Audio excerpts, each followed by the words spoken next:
La pintura, hermanos, que ven ahí en la presentación es una pintura que se llama David, vencedor de Goliat. Está bonita la pintura, ¿no? Sí, es de un autor que se llama Caravaggio. Bueno, igual así no se pronuncia, pero es italiano y Caravaggio. Siempre pinta con ese estilo, así como muy claroscuro. Está bonita, ¿no? Hoy vamos a hablar acerca del rey David.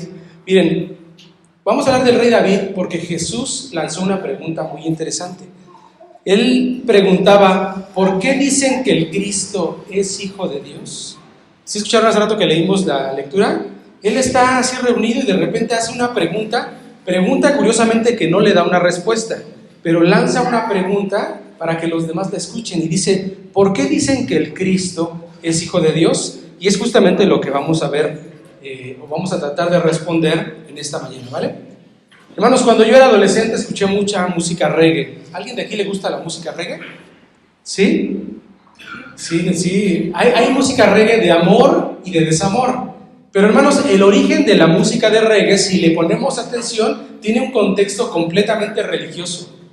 Ellos le cantan a un personaje que le llaman Jah Rastafari. Y yo, como la escuchaba de adolescente, yo pensaba que le cantaban a Jehová. Jah es la contracción de Yahvé. Yahvé, que en español lo traducimos como Jehová. Entonces yo decía, ¿por qué no meten esta música en la iglesia? Si le están cantando a Jehová. Yo no comprendía en realidad a quién le estaban cantando. Ellos le llaman Jehová a una persona que existió por ahí de los años 30, que es justamente la fotografía que ven en blanco y negro. Él se hizo llamar Haile Selassie. Su nombre real es Tafari Makonnen. Y él fue el último emperador de Etiopía en el 1930. Él se hizo llamar Haile Selassie y en las canciones de reggae, cuando le dicen allá, le están cantando a esta persona que ven aquí. Ellos, hermanos, consideran que ha habido 3 encarnaciones de Dios en la tierra. 3. La primera es Melquisedec. El Melquisedec, hermanos, que viene en la Biblia. Génesis capítulo 14, dice la Biblia que está Abraham, acaba de ganar una batalla, va en el camino y en el camino se encuentra Melquisedec. No da la Biblia muchos detalles de este personaje, pero lo que hace Abraham es darle el 10% de todo lo que acaba de ganar. Dicen ellos en su cultura que esta es la primera manifestación de Dios en la tierra. La segunda, hermanos, es Jesús. Ellos consideran a Jesús como un personaje de la manifestación de Dios en la tierra. Jesús, el que nosotros conocemos, hermanos. Y la tercera es este personaje que les decía, que se hace llamar Haile Selassie. Ellos tienen sus propios libros de historia. De hecho, en la parte de abajo, si lo ven, puse ahí el libro de historia de ellos que se llama La Gloria de los Reyes. Y ahí describen por qué él es el personaje que consideran que es Dios. Ellos, hermanos, en su libro dicen, ustedes recordarán que en algún momento la reina de Saba fue a visitar a Salomón. ¿Sí lo recuerdan? Primera de Reyes capítulo 10 dice que hubo un encuentro de la reina de Saba con el rey Salomón.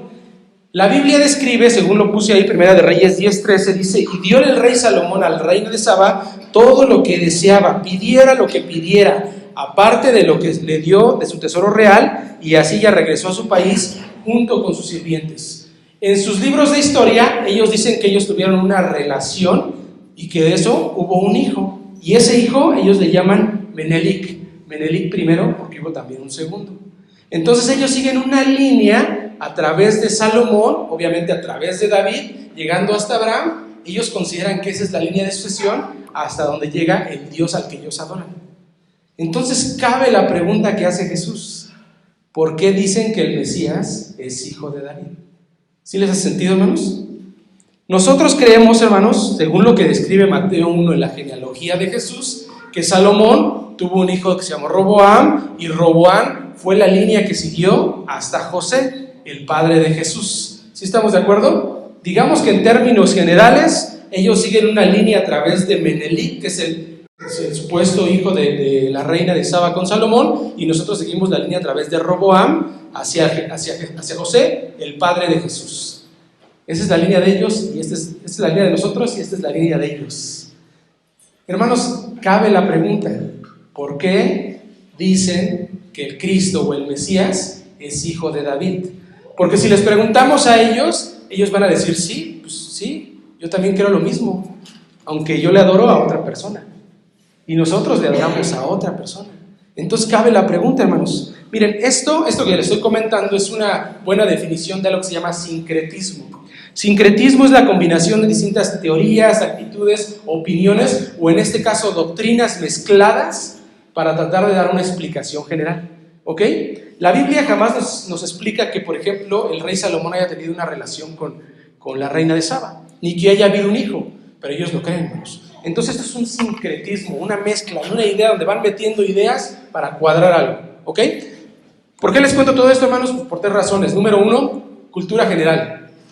Esto es útil que lo sepan.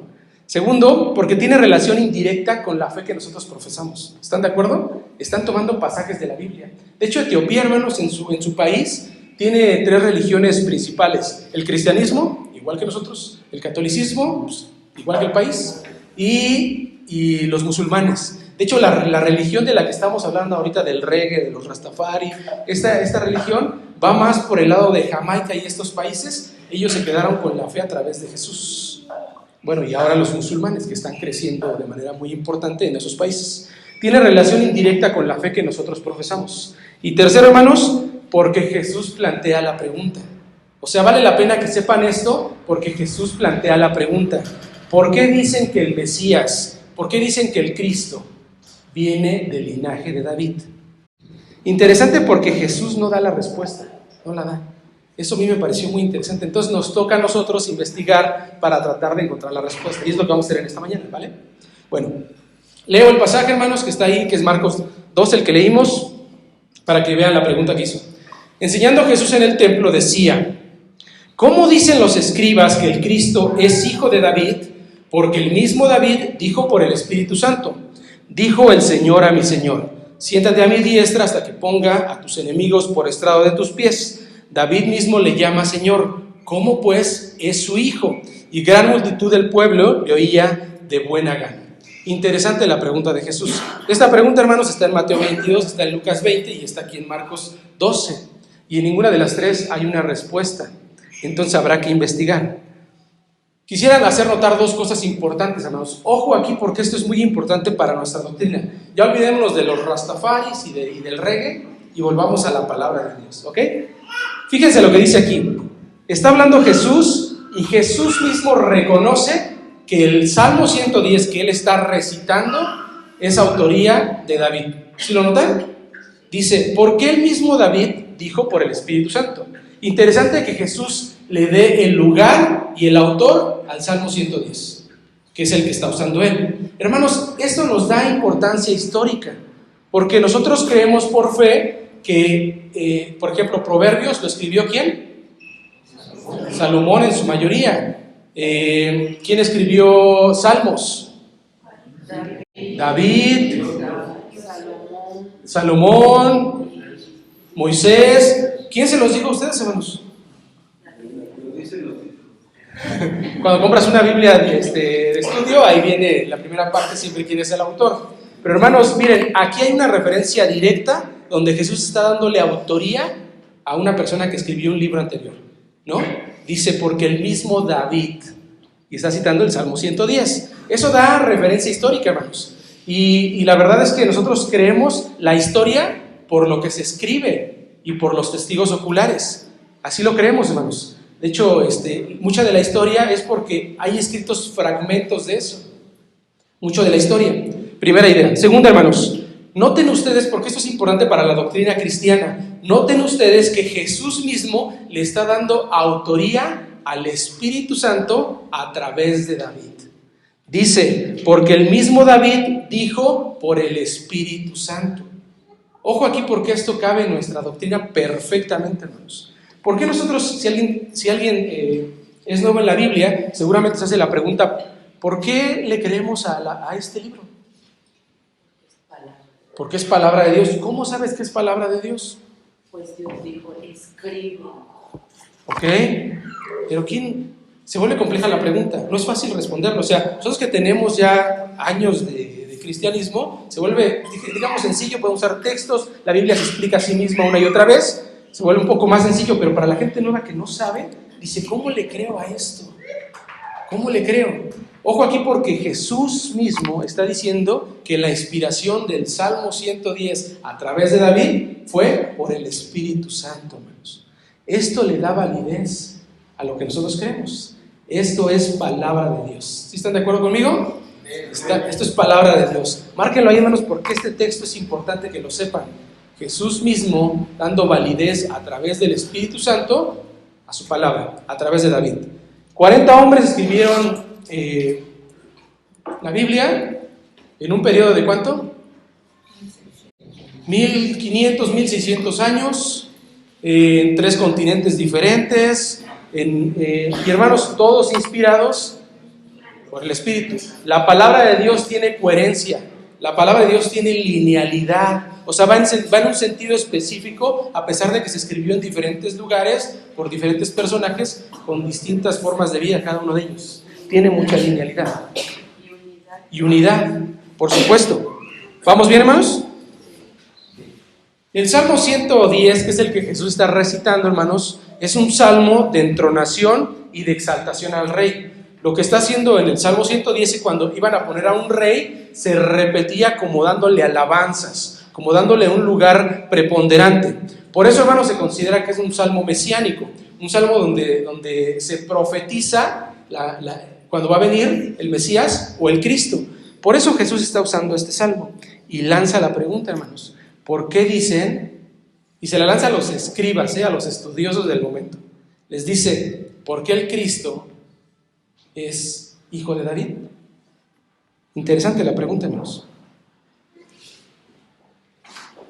En varios pasajes, de hecho acaba de pasar la Semana Santa.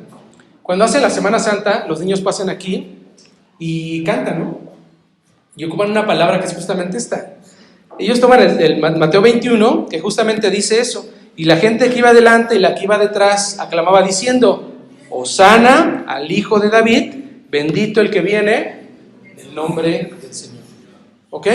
O sea, en el imaginario, en la cultura, en la idiosincrasia del pueblo judío, estaba la idea de que el Hijo de David estaba relacionado directamente con el Mesías.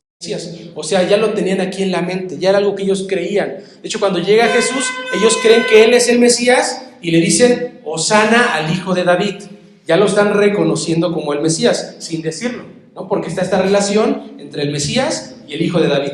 Más adelante, hermanos, vemos otro pasaje, Mateo 20:30, dice, 2 ciegos estaban sentados junto al camino, cuando oyeron que Jesús pasaba, y clamaron diciendo, Señor, Hijo de David, ten misericordia de nosotros. Otra vez, personas del pueblo judío reconociendo a Jesús como el Mesías, no diciéndole Mesías, sino Hijo de David.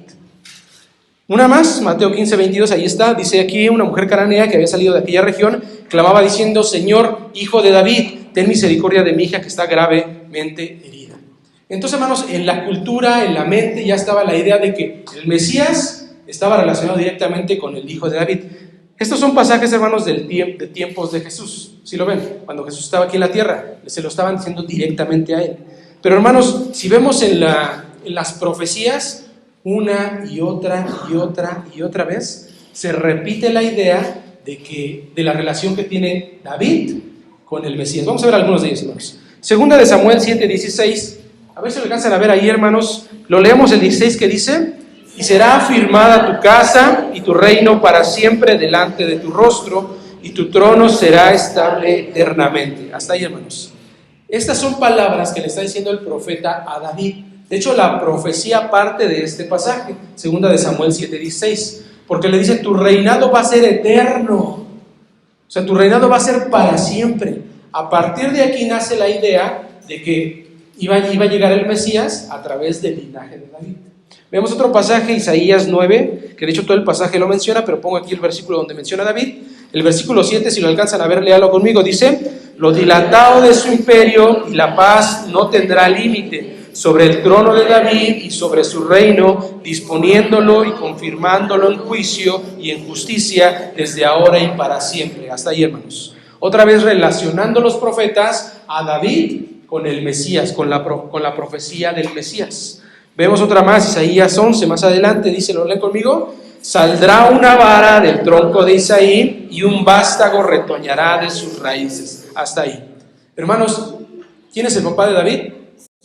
Isaí, ¿no? Está hablando de que va a salir un vástago, hay un retoño de Isaí, que en este caso es David y toda la genealogía que sigue más adelante.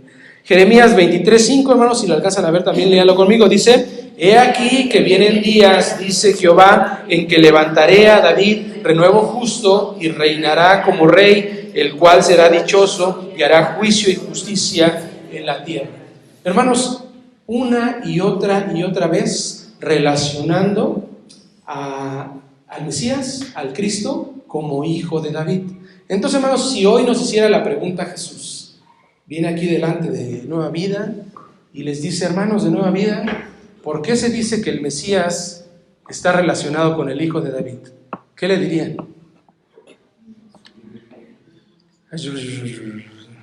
Díganlo sin miedo, hermanos. Lo estamos viendo, pues ahí está. Porque lo dice la Biblia, ¿no? Pues puede ser una pregunta certera y directa. Otro ejemplo, hermanos. Otra respuesta, pues. Que se cumplen las profecías. Porque se cumplen las profecías, por supuesto. ¿Qué más podríamos decir? Porque es la verdad. Porque es la verdad. ¿Ok? ¿Qué más podríamos decir, Rafa? Te veo con ganas. ¿Me repites la pregunta? Imagínate que Jesús se para aquí y te hace la pregunta que hizo ahí en Marcos que vimos. Y dice: ¿por qué dicen que el Mesías es hijo de David? Bueno, es una pregunta un poco retórica para quien nos manda, en el sentido de que le dice: ¿por qué lo remite solamente a esa situación? Había muchas profecías que decían que el Mesías iba a ser muchas características, pero parecía que para esos escribas solo se reducía a que era hijo de David, o a mí no le daban preponderancia a eso. Si Jesús nos preguntara, le diría: bueno, es que así dicen las profecías. Y bueno, las profecías, las creemos que se van a cumplir y que se están cumpliendo contigo, le diría. Bueno, espero. De acuerdo, Pati. Además, porque el pueblo y más esa élite de personas querían un rey poderoso, así como ellos conocían. Entonces, por eso le daban más énfasis a que él era hijo del Mesías, iba a ser un rey como David, ¿no? Con todo ese esplendor, con toda esa magnificencia. Sí, por eso le escalaba tanto, porque Jesús no entraba en la idea que ellos tenían del Mesías. O sea, ¿cómo él va a ser? ¿Qué no es él el hijo de José? ¿Qué no sus hermanos están aquí con nosotros? ¿Qué no es su papá el carpintero? O sea, así con tal desprecio, ¿no? Así como así lo veían. Hermanos, esto es interesante porque, bueno, lo vamos a ver más adelante, pero miren, ya que lo mencionó Rafa, por eso me voy a adaptar un poquito. ¿Quieres decir algo? Sí, porque ahí vemos, hermano, que hay una intervención directa del Espíritu Santo, porque sin conocer a Jesús, cuando le veían, lo reconocían como tal. Claro. ¿Quién les decía? ¿Quién les dijo? Nadie. El Espíritu Santo les decía: Jesús. Claro.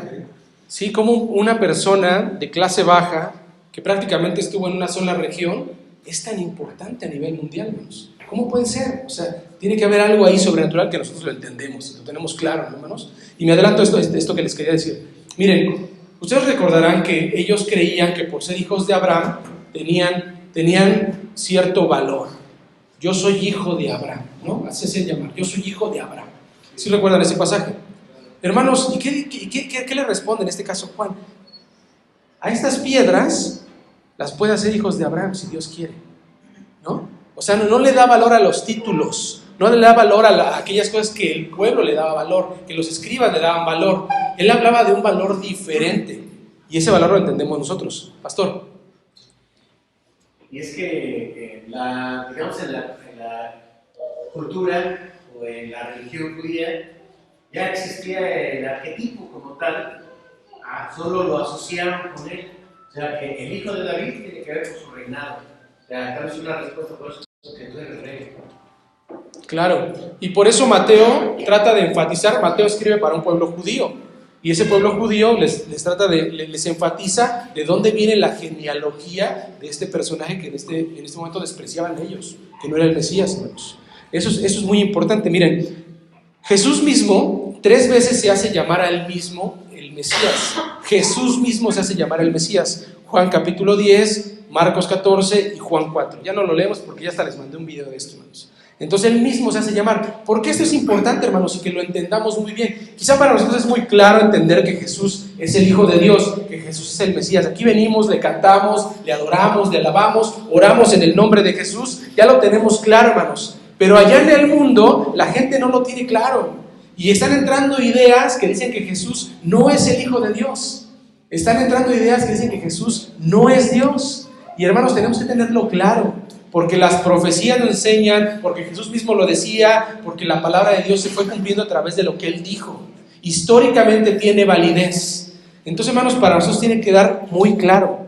Y quisiera compartirles, hermanos, dos enseñanzas acerca de esto, dos enseñanzas muy puntuales. La primera, miren, hermanos, nosotros intentamos encajar siempre a Dios en una idea. A ver si soy claro con lo que les trato de decir. Cuando hablamos de Jesús, si yo les preguntara aquí a algunas personas, para ti, ¿quién es Jesús? Quizá alguno podría decir, pues Jesús es mi proveedor, ¿no? Alguno podría decir, Jesús es mi amigo, Jesús es mi padre, Jesús es el que me bendice, Jesús es el que cuida a mis hijos. Cada uno de nosotros tratamos de encajar siempre a la idea de Dios en algo que nos conviene a nosotros. Pero hermanos, Dios es más grande de lo que nosotros podemos imaginar. Intentamos meter la idea de Dios en algo muy concreto. Y con el tiempo nos vamos volviendo todavía así, como lo hacían los fariseos. Los fariseos tenían ya la idea de Dios. Él va a ser así y punto. No se puede salir de este cuadro. Sale de este cuadro, entonces no es. Por eso no le creían a Jesús. Pero hermanos, pudiéramos en algún momento nosotros pensar también en marcar la idea de Jesús. Para mí Jesús es así. Y si no se porta así, entonces no, Él no es Dios. Aquí no se ve la mano de Dios porque Él no es así. Hermanos, podíamos caer en ese error. Dios es más grande de lo que nosotros podemos imaginar. Dios es más grande de lo que nosotros podemos considerar. Hermanos, ¿han intentado responderse las preguntas donde, por ejemplo, Jesús, dice la palabra en Éxodo, que en algún momento intenta matar a Moisés? Dice que lo manda con el faraón a dar el mensaje. Inmediatamente antes de que llegue allá con el faraón, dice que lo intenta matar. ¿Cómo encajamos esta idea en lo que nosotros queremos? ¿Cómo encajamos la idea de Jesús en la persona que está al lado de la cruz y sin ningún tipo de doctrina, sin bautizo, sin nada, lo salva? ¿Cómo encajamos esa idea en nuestro concepto de Jesús? ¿Cómo encajamos cuando Dios parece que cambia de opinión? Dice una cosa y parece que cambia de opinión. ¿Cómo lo encajamos, hermanos? Claro, la Biblia, pudiéramos tener algunas respuestas para ese tipo de preguntas porque la Biblia nos puede enseñar esto. Pero hermanos, lo que trato de decirles es que Dios es más grande de lo que nosotros podamos imaginar. Dice la palabra de Dios, cuando veo los cielos, obra de tus manos, la luna y las estrellas que tú formaste, digo, ¿qué es el hombre para que tengas de él memoria? Y el Hijo del Hombre para que lo visites. Estas fotos que les enseño aquí, hermanos, son fotos del telescopio, un telescopio que se llama Hubble. Y este telescopio presenta este tipo de imágenes, hermanos. Claro, aquí no da fe, aunque las televisiones son nuevas, 4K, pero si lo viéramos en grande, hermanos, sería mucho más magnífico. ¿Cómo explicamos esto en el concepto de Dios? Cuando veo los cielos, obra de tus manos, la luna, las estrellas que tú formaste, yo pienso y digo, ¿qué es el hombre que es tan pequeño para que te acuerdes de él? ¿Qué es el Hijo del Hombre para que vayas y lo visites? ¿Qué es? Hermanos, a lo que voy es que, miren, pudiéramos nosotros en algún momento cometer el error de querer meter a Dios en una idea. Para mí esto es Dios y ya. Pero Dios es más grande que eso, hermanos. Dios es más grande de lo que vamos a poder imaginar. Conforme más te vas metiendo a la relación con Dios, se vuelve más complejo tratar de entenderlo. Al final lo que decides es, mire, Señor, hágase tu voluntad, estoy en tus manos. Ya, confío en ti, Señor. Ya no lo puedo explicar, intento pensarlo y no lo puedo explicar. Confío en ti, lo dejo en tus manos, Señor. Así es el Señor, hermanos. Son 7 imágenes, ¿es la última? Dice la palabra de Dios, antes bien, como está escrito, cosas que ojo no vio, ni oído yo, ni han subido al corazón del hombre, son las que Dios tiene preparado para los que lo aman. Algo que tú ni siquiera has visto, algo que ni siquiera has oído, algo que ni siquiera has imaginado. Ahí está lo que el Señor tiene preparado para los que le aman. Dice más adelante, me gusta cómo lo explica Salomón, hermanos. Salomón da esta palabra y creo que encaja bastante bien en la idea. Dice, ¿la que sigue? Está hablando Salomón y dice esto: Él, en el momento preciso, todo lo hizo hermoso. Puso además en la mente humana la idea de lo infinito, aun cuando el hombre no alcanza a comprender en toda su amplitud lo que Dios ha hecho y lo que hará. Por eso, hermanos, esta primera enseñanza va en ese sentido, hermanos.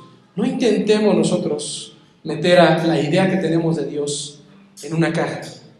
No vamos a poder. Bueno, lo podemos intentar, pero conforme más te adentras en la relación con Dios, te vas a dar cuenta que eso no es posible. Dios es más grande que eso. O sea, prácticamente tu mente no va a dar para entender lo que es Dios. Y al final, hermanos, no lo tenemos que entender.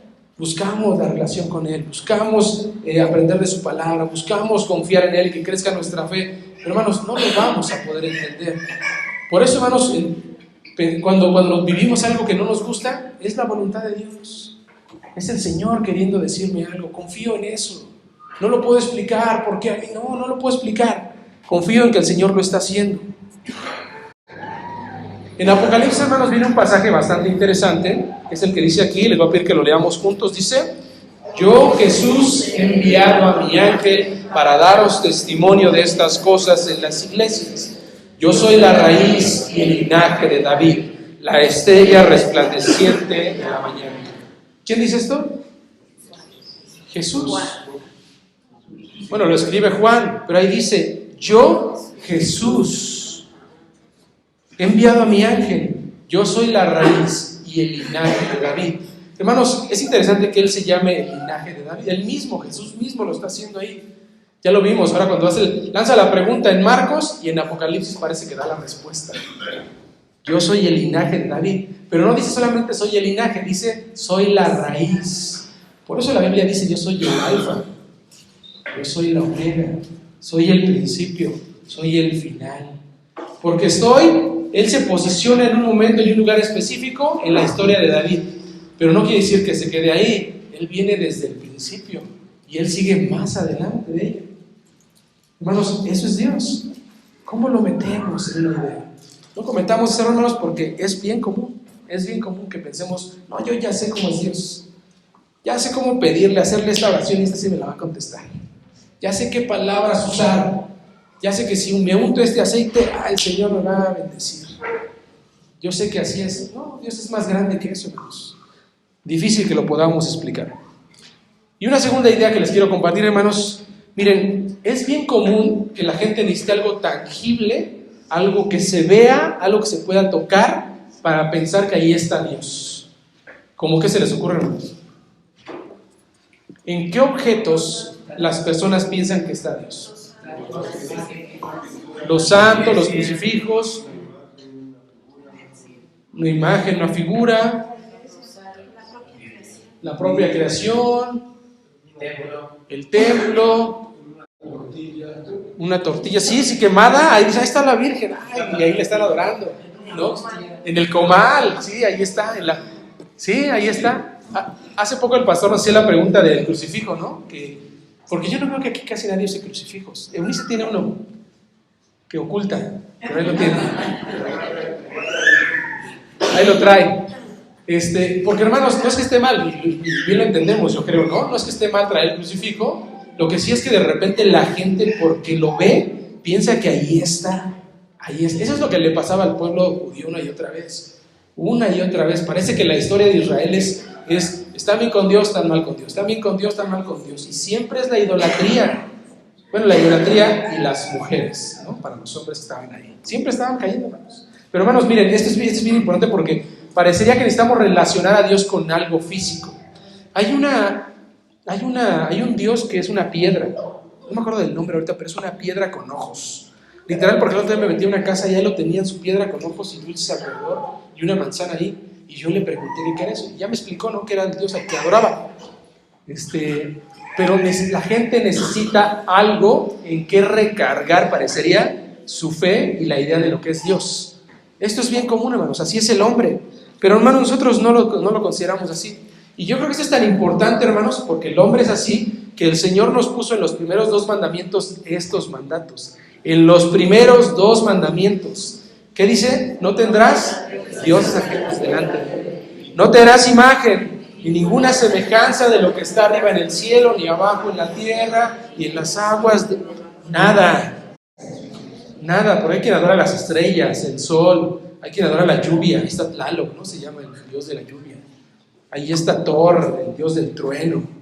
Y otros, los de Marvel, ahí están. Pero, hermanos, nosotros no. Pero es que esto se los digo porque es bien común. Porque la gente relacionaba al Mesías con David, pues como dándole preponderancia al personaje de David. O sea, tenían que relacionarlo con algo. Por eso esta idea, hermanos. Porque había que relacionarlo con algo importante. Parecería que entonces que David era más importante que la figura del Mesías. El Mesías, hijo de David, ¿no? Como exaltando esta parte, ¿no? Yo soy hijo de Abraham, exaltando esta parte, hermanos. Y no, nosotros como hijos de Dios entendemos que no es así. Hermanos, Pablo mismo acota la parte de la creencia de Jesús en Romanos 1:3. ¿Querías comentar algo? Sí. El Catecismo Mayor de Westminster dice: ¿qué es Dios? Dios es un espíritu en sí, por sí mismo, infinito en su ser, gloria, bienaventuranza y perfección, suficiente para todo, eterno, inmutable y incomprensible, omnipotente, todopoderoso, omnisciente, sabio y santo, y justísimo, misericordioso y lleno de gracia, paciente y abundante en bondad y verdad. Gracias. Y podríamos meterle más adjetivos, muchos más. Pero, hermanos, así es el Señor, tratando de comprender o de aterrizar una idea, pues hacemos una lista muy grande. Pero, hermanos, Dios sigue siendo más grande que eso todavía.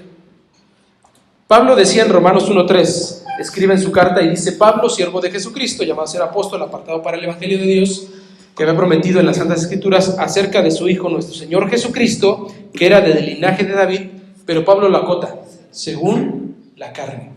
Pablo lo acota, tratando de decir, bueno, sí, es el Hijo de David, pero considerando esta parte carnal, porque Dios es más grande que esto.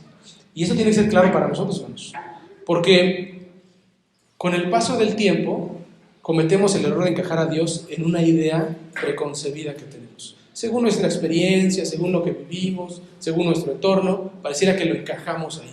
Pero Dios es más grande que todo eso, hermanos. Déjenme concluir con 3 ideas. La que sigue. La Biblia nos habla desde el principio de los tiempos de la promesa del Mesías. El personaje, hermanos, o la profecía nos habla del Mesías desde el principio de los tiempos. En este caso, a través del rey David, solamente de una figura, que es la que estamos considerando.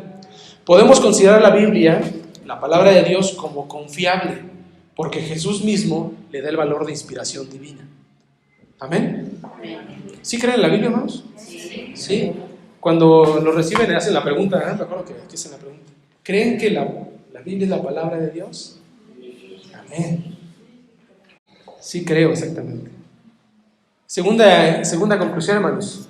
Intentemos, porque yo sé que va a pasar, intentemos no encasillar a Dios en algo que creemos.